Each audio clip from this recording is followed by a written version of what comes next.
I've always been fascinated by Malaysia because food is at the heart of the country's culture. That is amazing.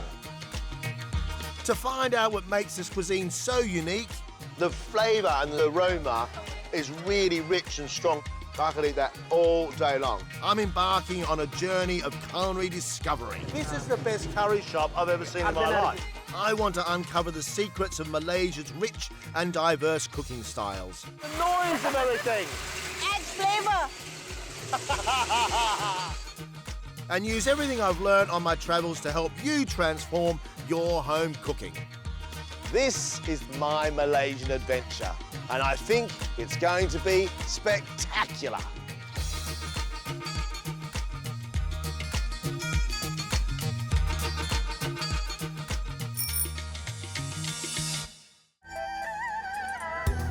I've loved discovering how the different gastronomic styles of Malaysia's multicultural population have fused together to create a cuisine like no other.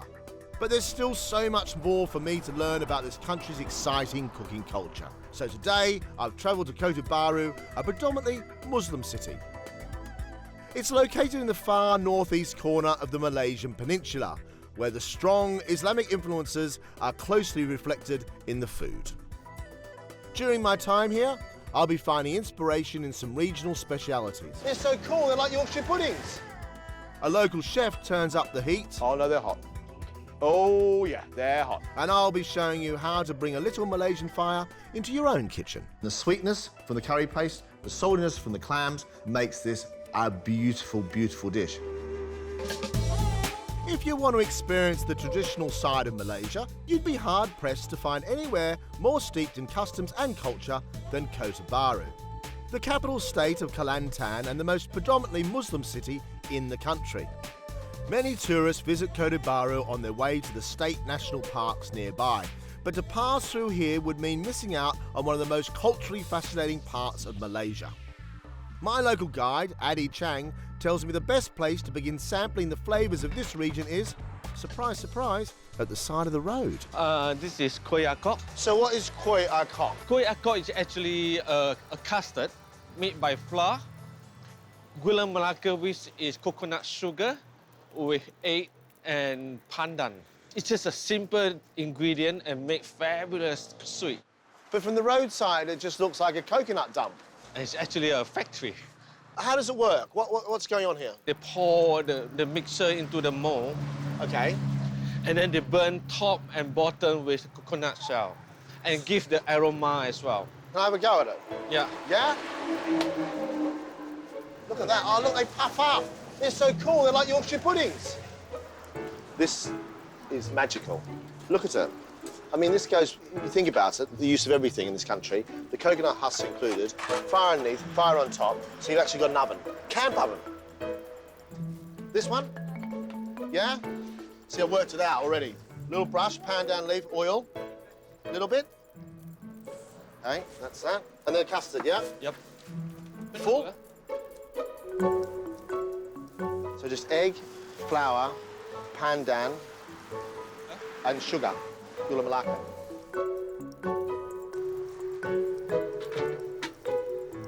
8 minutes. 8 minutes. Well, look, these ones are up. Look, look, look, look. You know, in my life, there are a few things that excite me as much as food. And when it comes to this, look at these. These are cool. Wow. They're really soft. It's like a poached egg texture. See this? It's hot. I mean, imagine doing this all day. I mean, look at that. The speed, unbelievable.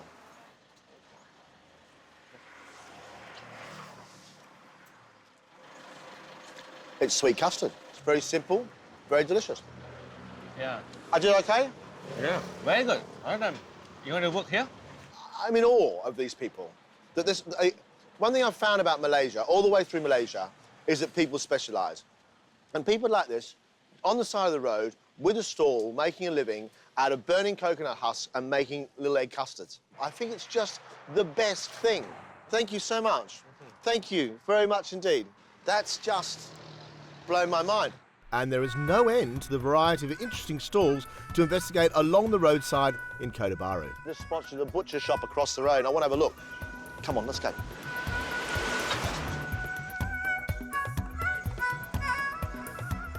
So this is literally by the side of the road, and these guys are going to sell their wares. I mean, it's about 9 o'clock in the morning, and by the time the sun really starts to hit us, all this stuff will be gone. And what I love is the hoop is still on there, so there's no mistaking what sort of meat it is. Yang ni sembelih pagi ni. Pagi ni. Yeah, this beef is slaughtered this morning. Yeah. Yeah. Slaughtered today, sold today, all gone, all finished. Yes. The real world of food, that's what this is. So from butcher down there to chicken shop just here, I just think it's fantastic. What a great way to buy food. You come to your local shop, you know it's just been freshly killed, you got fresh chicken. That's why I like my food. Time to sample some of Kota Baru's cuisine. I'm looking for authentic cooking ideas to use in my own recipes, so Addy has suggested I visit another roadside stall that's really popular with the locals. This is a family-run business, headed up by Kak Pa, who's going to teach me a traditional regional speciality. This is kapa, and she's going to teach me a dish. Kapa, what are we making? Sodak lada panggil dekat Kelantan ni. Ini bahan-bahan dia semua ni sudah ada sini. Okay. Mula-mula kita masuk ni dulu. Break an egg into a blender. Rasa sikit, Okay. Salt, gula. sugar. Lepas tu blender. Egg with salt and sugar. Okay, and now the onions, the galangal and the lemongrass are all going in as well.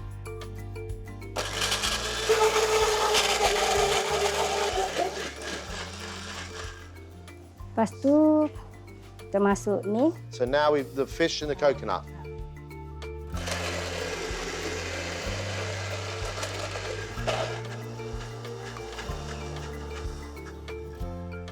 So in the blender, we've got a mixture of galangal, lemongrass and onion, pureed with an egg, and then chopped up fish and coconut. So like a coconut fish mousse. Ni kelapa dia tak hancur pun tak apa. Actually, this is probably not dissimilar to making a fish quenelle. Make a fish mousse, but the fish mousse itself has been flavoured with that onion, that galangal and lemongrass, so we've got the flavour of Asia, and then coconut as well to make it really, really rich. Lepas tu kita campur. Kita masuk dalam ni. Let me take the chillies. Yes. Chili. The chillies have been cut. Dah buka sini. Open the chillies up Masuk sini. and put that Lepas inside. tu kita bentuk dia. It's a stuffed chilli. Ha. That's so cool. With the seeds and all, but these are green chilies. They're not going to be really hot. They're more peppery than hot. Well, I hope so anyway. Well, maybe they're not. Oh, no, they're hot. Oh, yeah, they're hot. Oh, yeah.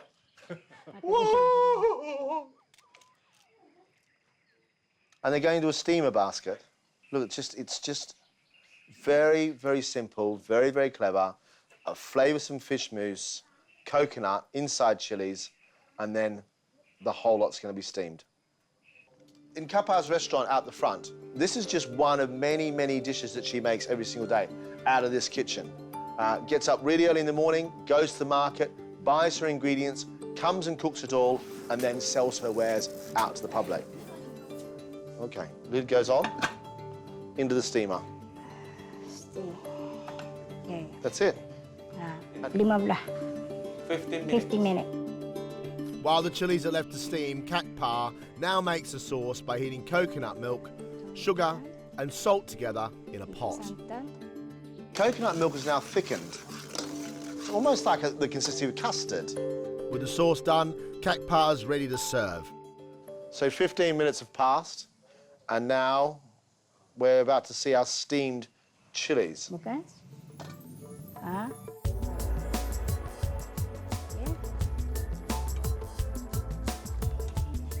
Panas. Panas. Panas means hot. Siap. Dia santan. So now the coconut milk.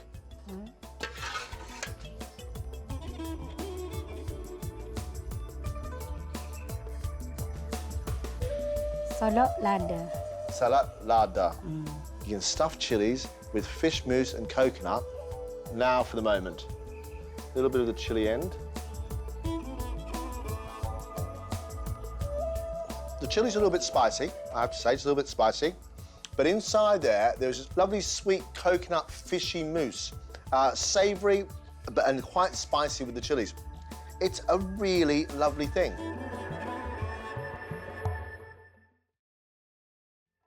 I'm in Kota Baru in the state of Kelantan, where I'm looking for authentic dishes from this region to inspire my home cooking. Next, we've headed off the beaten track to Kampung Lat, where Addy wants to show me an unusual local delicacy that Kelantan's most famous for. Wow. What is this? This is actually serunding. Basically, it's a meat floss.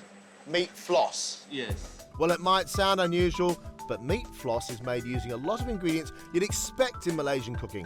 Ginger, garlic, lemongrass and chilli. It's often eaten as a snack or served with bread or rice, but it's the way it's cooked that makes this local speciality so unique. So this here, Yeah. that there will become this. Yes. How long does that take? About an hour. So you make this sauce up, Yeah. you add the cooked meat to it, and then you keep on boiling it and boiling it and boiling it, and it becomes this amazing meat floss. Yeah. Look at that. The smell in here is of chili and lemongrass. I mean, it is so fragrant in here. It really does, I think, encapsulate the fragrance, the smell of Asia. And this is the meat floss. Look at that. It's dry, there's no moisture left in it at all, and it is just shredded meat.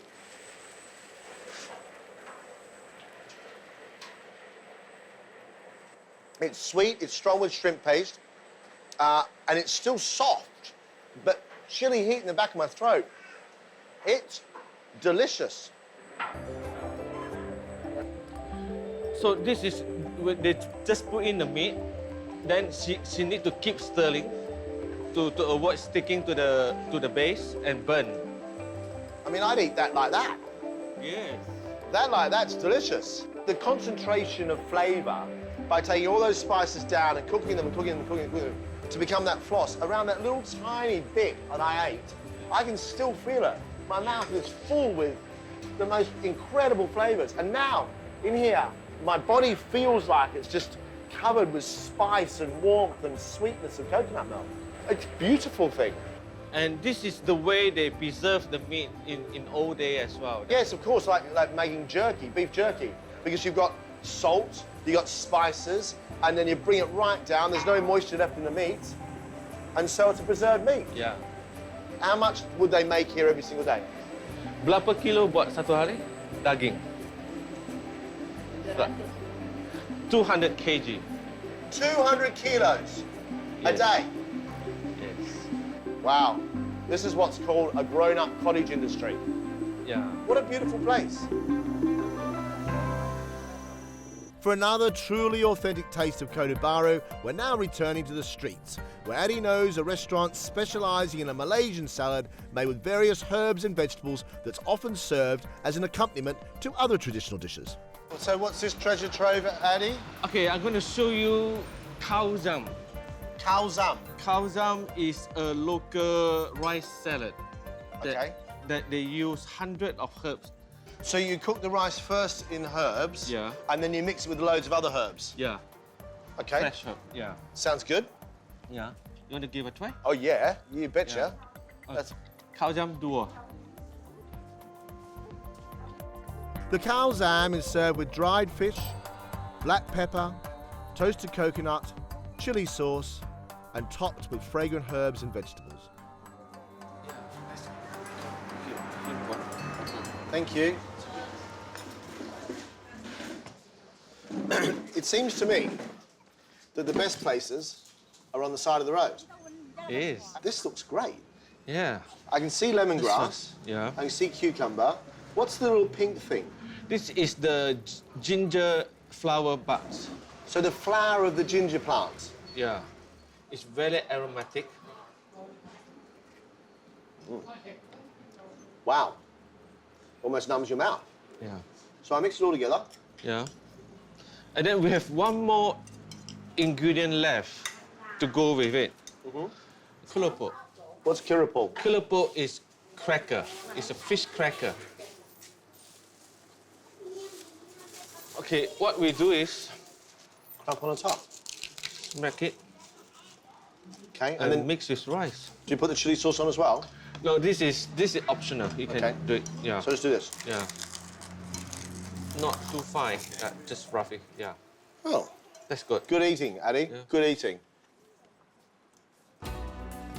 It fills your mouth with sort of explosion of flavours. And it's really complex. Lots and lots of pepper, but also the most prominent thing has to be the shredded bits on top. The lemongrass and the Vietnamese mint, the cucumber, the ginger bud. Yeah. It's powerful. It is. It's like explode in your mouth. Addy, you've been a star. I've seen stuff I've never seen before. I've tasted things I've never tasted before. And you put some great ideas into my mind. You're most welcome. Can I come back? I insist. I've returned home to the UK, where I want to show you how easy it is to create a taste of Malaysia for yourself using authentic ingredients readily available. Bye-bye. So back in my own kitchen, and this is all about curry mee. Mee means noodles, curry means curry, so it's noodles with curry. This recipe relies upon one important ingredient, and that ingredient is a tub of curry paste. And this one is a Penang curry paste, which means it's sweet. It's got lots of sweetness to it, and I'm going to serve it with some clams as well as the noodles. And the sweetness from the curry paste, the saltiness from the clams, and the lovely slipperiness from those noodles makes this a beautiful, beautiful dish. The first bit of this is not just about the curry paste, but about some aromats. Shallots, ginger, and garlic. A holy trinity, I suppose you could say, of Asian cooking, because it seems to be that ginger and garlic and onion are really, really prolific throughout Malaysia. And instead of using things such as coriander, they just stay with the basics. So 3 cloves of garlic. Quickest way to peel a clove of garlic is to squash it. A shallot and some peeled ginger. Peeling ginger in Malaysia has become one of my culinary revelations. They don't use a knife. Using a teaspoon, you peel backwards towards you. This way, you don't waste very much. And these bits are sliced, chopped, and shredded. Chop the garlic, the ginger, I'm gonna make into long strips. And then shallots, just sliced into rings. Done. Those 3 go into a wok with a little bit of oil. But don't turn the wok on until all the bits are in the oil. It's a slow cooking process rather than a harsh one. It means the flavour comes out of your ginger and your onions and the sweetness come out without it burning. So slowly, the onions and the garlic and the ginger come up to heat. You've got to keep on stirring it so it doesn't burn. Just simply delicious. Right, they're now soft. To that, I'm going to add a couple of teaspoons of my curry paste. Before my adventure in Malaysia, I would have fried that curry paste off and it maybe would have gone a bit crispy and dark around the outside, but not now. Now I've learned a trick. Water around the outside edge, and it fries and it boils at the same time, but it stops it from burning. And it has to be super hot to bring out the goodness in those aromats, to really make it something special. It needs the heat. Without any water, that would be burning by now. And it's still not quite soft enough. It's still not quite aromatic enough. I want to be able to smell the spices. So I'm going to add a little bit more water.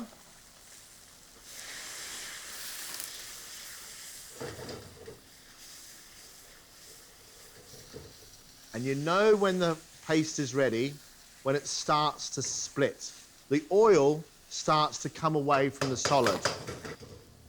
Like many curries in Malaysia and many sauces, it's made with coconut milk.